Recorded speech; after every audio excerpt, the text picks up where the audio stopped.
బానిస బతుకులే పోయి మన రోజులు రావాలంటే, అనగారిన వర్గాలకు అధికారం దక్కాలంటే, బానిస బతుకులే పోయి మా రోజులు రావాలంటే, అనగారిన వర్గాలకు అధికారం దక్కాలంటే, పల్లె పల్లెల్లో బహుజన జెండా ఎగరయ్యాలో, అందరి కోసమై జనముల జెండను పట్టాలే,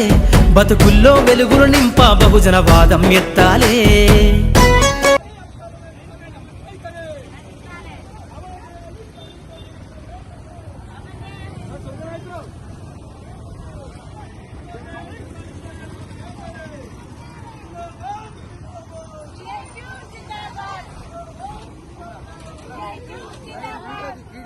వీడియో